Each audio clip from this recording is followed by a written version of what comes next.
This is Coach Brodie's Forbidden Jutsu. You know, they call me the pervy sage in some of my circles, right?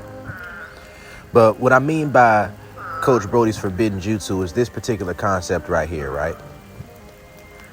It's a way of going about giving a woman G-spot orgasms from penetration when it may not be the easiest thing to do. Not for everybody. You know, what size you have, what shape you have, it definitely plays a part in it. Don't let anybody tell you different. You know, size, shape, stiffness at the base, because you can have a hard one. And then maybe just the way yours is built, it might move a little bit at the base, but be rock hard. You know what I mean? It might be thick, but may not be particularly hard. Might be long, but not very thick. It's a lot of ways it can work. Maybe you're on the longer side, head ain't too big, and you like to go deep. And all these different things are things that can make it more difficult to give G-spot orgasm penetration. So what I want to do is give some advice about how to do it. This is, I call it Brodie's Forbidden Jutsu, or the Brodie technique, right? So this is some advanced level shit. I'm gonna keep it a buck with you. A woman does have to be particularly aroused for this to work. Because when you understand the psychology of sex in a woman's body, once she gets aroused enough, her whole body becomes an erogenous zone. So one thing you can do is just when you're getting a woman aroused, see if things like choking her, if pulling her hair, if squeezing her sides, especially things like squeezing her sides. If squeezing her sides is something that arouses her, this will probably work. And also, it may need to be a woman who is not too on the heavy side, but it might still work then. But especially if it's a slimmer woman, this is something that can work. So what you do is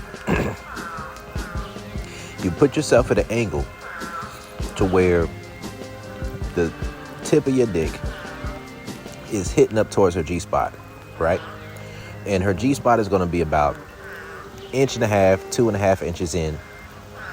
It's going to have a little bit of a different texture. She has to be fully aroused for that spot to be activated, because when that spot's not activated, it'll either feel neutral or it'll feel uncomfortable. She has to be adequately aroused.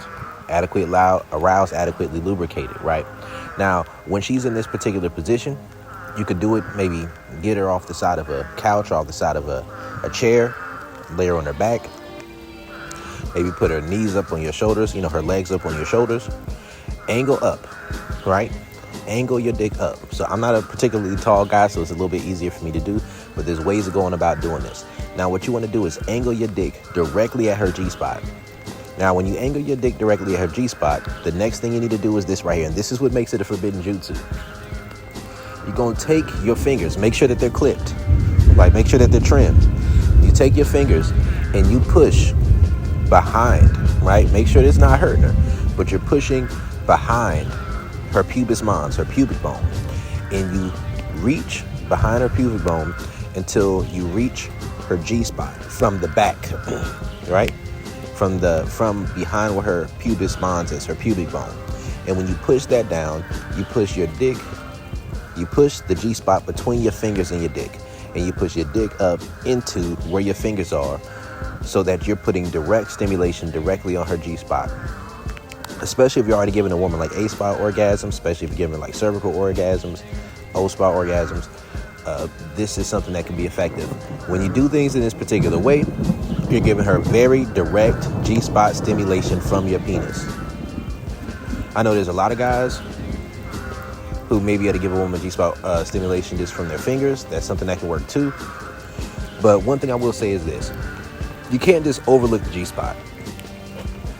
I know I used to overlook the G-spot because it would be really easy for me to give women A-spot orgasms just because the size I got and shit like that. It just worked for me. But something about my shape, it just made it where it would be a little bit difficult for me to give women G-spot orgasms for penetration. And there's been times where I've been able to do it anyways, right? Just particular positions or angles I get in, and angles and the little nuances of it are more important than the particular position itself. But when you utilize this technique, it's something that'll greatly help your ability to give G-spot orgasm for penetration. So this is Coach Brodie's Forbidden Jutsu. I'm out.